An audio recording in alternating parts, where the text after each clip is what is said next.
안녕하세요. 오늘은 1월 7일입니다. 오늘 1월 7일자의 성경 사건은 있습니다. 그래서 에스겔 45장 20절 말씀. 요 사건은 실제 일어난 사건이라기보다는 하나님께서 에스겔 선지자에게 이제 환상을 보여주실 때 그 1월 7일 날 이런 일들을 행하라고 주신 말씀이고요. 그리고 이제 이게 어떻게 보면 새로운 예배가 새로운 성전이 지어지고 에스겔 성전이 지어지고 새로운 예배를 드려질 때에 이렇게 하라고 말씀하신 것이 있는데 그달은 이제 1월 1일입니다. 그달 7일에도 모든 과실범과 모르고 범죄한 자를 위하여 역시 그렇게 하여 성전을 속죄할지니라 해서 에스겔에게 하나님 환상이 보여주시고 그 새로운 성전을 말씀하시는 과정 가운데 제1월 7일 날를 언급하시면서 하신 말씀이 있습니다. 그래서 오늘은 그 사건을 한번 살펴보겠는데요. 1월 7일이 포함되는 사건은 이제 여러분들이 계속해서 생각해 왔는데 오늘이 그 출애굽한 지 2년 정월 1일 날 성막을 세우고 그 다음에 아론과 그의 아들들을 이제 위임식하는, 그렇죠? 대사장삼께 위임식하는 그런 사건이 있었고 7일 동안 성막에 머물게 했었는데 그 마지막 날이 이제 오늘이 되는 거죠. 그리고 요 7일째가 끝나고 이제 내일 8일째 되는 날 이제 이 아론이 이제 제사를 드림으로 시작하는 그런 날이 이제 되고, 그러니까 7일째 머무는 마지막 날이에요. 그래서 이 머물면서 아마도 제사장으로서 무엇을 할지, 그러니까 제사와 뭐 예식과 규례 이런 걸 갖다가 7일 동안 머물면서 배웠을 것 같고요. 그 다음에 이제 이게 히스기야가 즉위한 지 첫 해 1월 1일 날부터 16일까지 성전을 이제 청결했는데 1일부터 8일까지는 성전 본체에 대해서 깨끗게 한다 그랬는데 그게 이제 7일째 되는 날이다 이렇게 생각하시면 되겠고, 오늘의 성경 사건의 책자를 다시 한번 참조하시고요. 그래서 오늘은 1월 7일 사건으로서 범죄한 백성을 위한 속죄들을 드려라라고 하나님께서 명령하신 사건이 있다는 거, 그걸 한번 생각해 보시면 되겠습니다. 그래서 오늘 이제 살펴볼 건 에스겔 선지자의 환상 속에, 그렇죠? 에스겔 선지자의 환상 속에 이제 언급되어 있는 그달은 이제 제 1월입니다. 7일에도 모든 과실범과 모르고 범죄한 자를 위하여 역시 그렇게 하여 성전을 속죄하라는 하나님의 말씀을 한번 살펴보겠는데, 다시 한번 이제 정리해 보면 광야에서 출애굽한 지 2년 1월 1일 날 성막을 세운 후 성막을 청결케 했죠.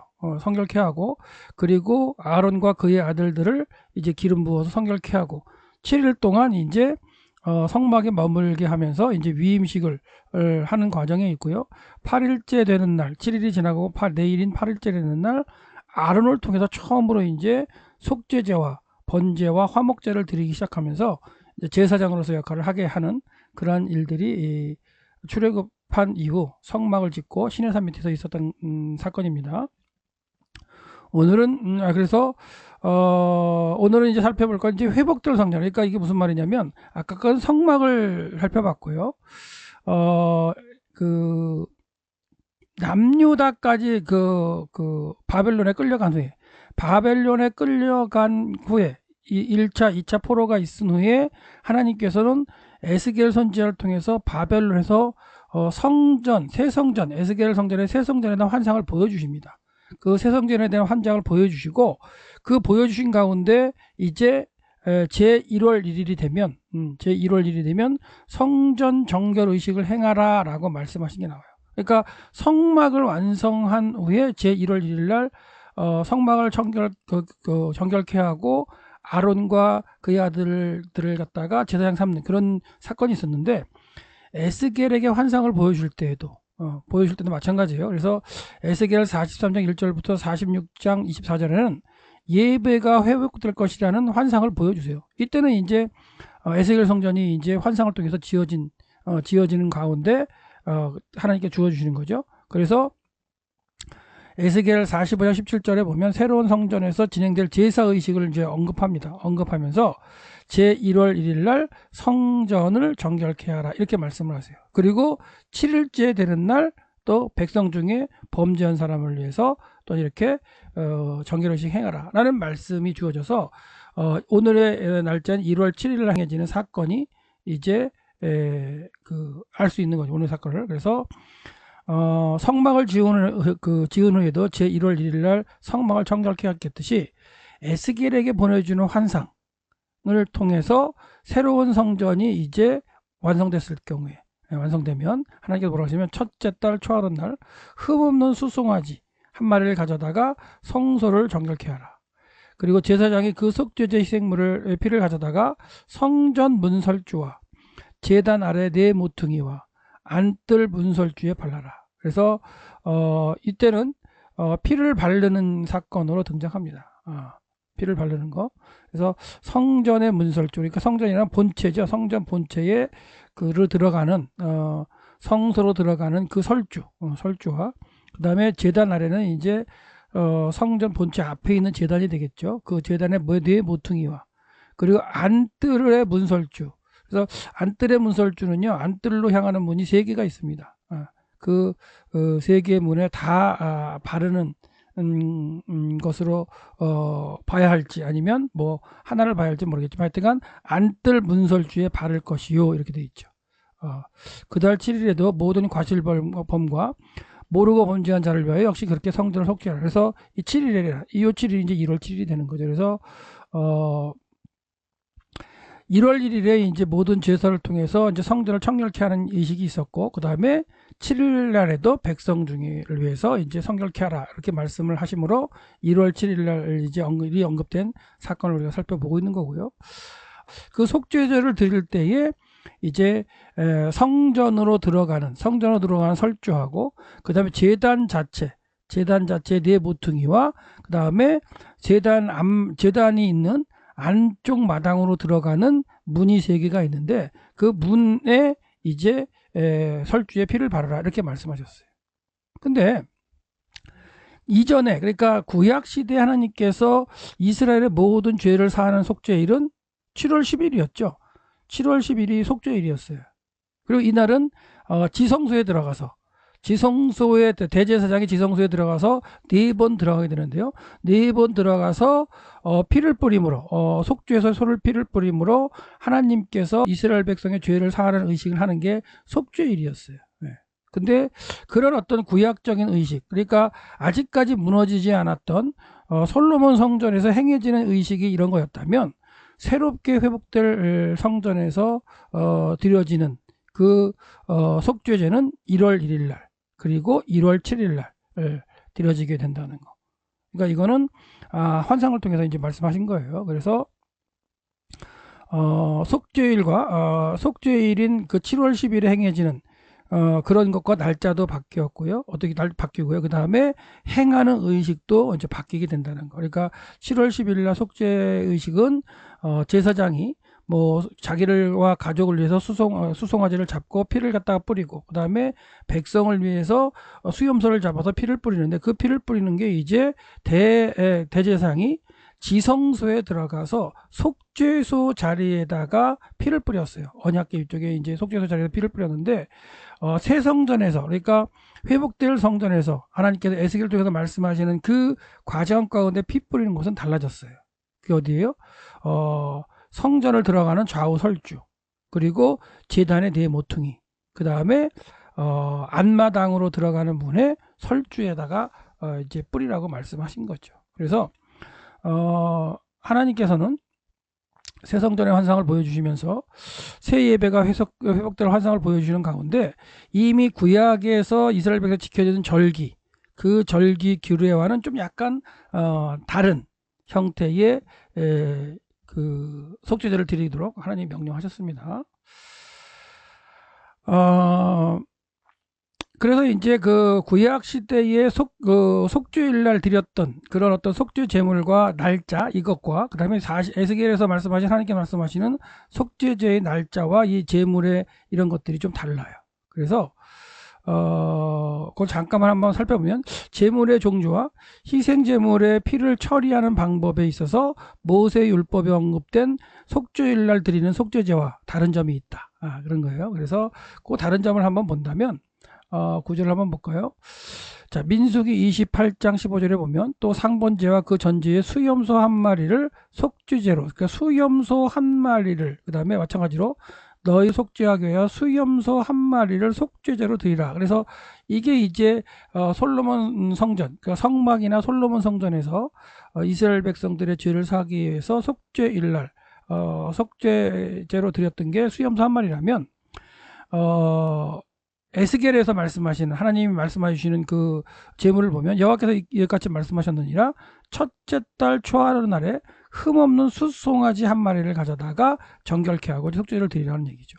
요거는 일곱 번째 달 10일 날 속죄일 날 드릴 때에는 백성들을 위해서 이제 수염소 한 마리, 그 다음에 첫째 달 초하는 날 흠없는 송아지, 숫송아지 한 마리 이렇게 되죠. 그래서 7월 10일 날도 숫송아지를 먼저 드리긴 합니다. 누구를 위해서? 숫송아지를 드리는데 요거는 이제 대제사장의 죄를 위해서 드릴 때 드려져요. 그리고 백성들을 위해서는 수염소 한 마리를 드리게 됩니다. 그렇게 되고요. 차이가 있고, 그 다음에 피를 그 제단과 문설주에 바르는 게 이제 에스겔 선지자에게 주어질 때는 나타난다는 얘기죠. 그래서 대속죄일 날 피를 뿌리는 거는, 7월 10일 날 피를 뿌리는 거는 지성소에 들어가서 언약궤 위에 있는 속죄소에 피를 뿌리게 되는데, 그게 이제 궁금하신 분들은 이제 대속죄일 제가 강의한 게 있으니까, 속죄일에 대한 강의가 있으니까 그 절기에 대해서 한번 보시고, 에스겔에게 말씀하실 때는 제사장이 그 속죄제의 희생물의 피를 가져다가 성전 문설주와 제단 아래층 네 모퉁이와 안뜰 문설주에 바를 것이라 이렇게 했어요. 그래서 이제 한번 에스겔 성전의 그 모형도, 이게 또 맞느냐 틀리느냐, 학자들마다 또 에스겔 성전의 모형도가 또 여러 가지로 형태로 만드는데 그 뭐 높이나 뭐 이런 걸 갖다가 떠나서 그냥 모양이나 구조는 거의 비슷합니다. 그래서 요걸 가지고 본다면 여기 제단이 있죠. 그래서 제단의 네 귀퉁이 아래에다가 피를 바르고, 그 다음에 요 성전 설주, 요건 이제 성전에 들어가는 지성소와 이제 그 성소가 있는 거고 낭실이 있는데 요 문 설주에 바르고, 그 다음에 요 세 개의 문이 뭐냐면 안뜰, 바깥뜰에서 안뜰로 들어가는 문들이에요. 그래서 이 문에 이 설주에다가 발라라 라고 말씀하시는 걸 볼 수 있는데, 에스겔 45장 그 말씀이죠. 그래서 여기서 보시면 에스겔 45장 19절에 보시면 안뜰 문설주에 바를 것이요 라고 되어 있는데, 제가 이거 형태가 그 복수형인지 단수형인지를 살펴보지 못했는데, 하여튼간 안뜰의 문설주는, 안뜰의 문은 3개가 있다는 거예요. 3개가 있습니다. 자, 그래서 이제 비교를 해본다면 일곱 번째 달 10일 날 대속죄일로 속죄 행사를 행하던 것이 이제 새로운 성전에 들어간다면 1월 1일 날 속죄 의식을 하고, 또한 7일 날 범죄한 백성을 위해서 또한 드려지게 한다는 그거의 차이점이 있고, 피를 뿌리는 방법, 그 다음에 제물에 대한 방법, 이런 것들이 차이가 난다는 거. 그래서 출애굽한 이스라엘 백성들에게는 하나님께서 매월 1일 날 월삭으로 지킬 걸 명하셨어요. 근데 이제 오늘 본문에 제1월 1일에 또 월삭을 드리긴 하는데, 이 드리는 특별하게 또한 뭐예요? 속죄제를 갖다 드리는 날이 되었다는 거. 이렇게 하고, 그 다음에 제1월 1일 날 속죄제를 드리고, 그 다음에 7일 날에도 범죄한 백성을 위해서 속죄를 드렸는데, 그 이유가 그냥 모든 과실범과 모르고 범죄한 자를 위해서 1월 1일 날 드려진 그 제사 말고 7일 날 속죄제를 드리겠다. 그래서 이들까지도 어떻게 보면 하나님께서 그 하나님의 언약의 예배에 이제 참여할 수 있도록 열어두시는 건 아닐까라는 생각을 하게 되는 거죠. 역사적으로 이제 히스기야 왕이 이제 그 단독으로 즉위했을 때, 이것도 한번 우리 살펴봤죠. 첫째 1월 1일부터 성전을 청결케 한 사건이 있죠. 16일 동안. 그렇죠? 있었습니다. 이때에도 어떻게 보면 이제 히스기야가 청결케 하다 보니까 이제 1월 14일 날 해질 때 어린 양을 흠없는 어린이 잡아서 그날 밤에 이제 먹음으로 유월절을 갖다 지켜야 되죠. 하나님이 유월절 대대로 지키라 그랬기 때문에. 근데 이렇게 청결케 하는 과정 가운데 그 유월절을 지키지 못해서 두 번째 달 14일 날 저녁에 이제 유월절을 지키는, 그리고 7일 동안 무교절을 지킨 그런 이제 히스기야 시대 때 이제 그 성전 청결을 이렇게 하고 지키는 행사가 있었는데 그건 이제 우리가 또 날짜가 되면 살펴볼 거예요. 그래서 1년 1월 1일 날, 그렇죠? 1월 1일 날 어떻게 보면 성전을 청결케 하게 만드셨던 하나님의 그 말씀과 그다음에 이제 속죄를 갖다가 하게 하고 또 7일날 1월 7일날 범죄한 사람들에게 또한 속죄의 기회를 줄 수 있는 그런 것들은 뭐냐면 하나님께서 이제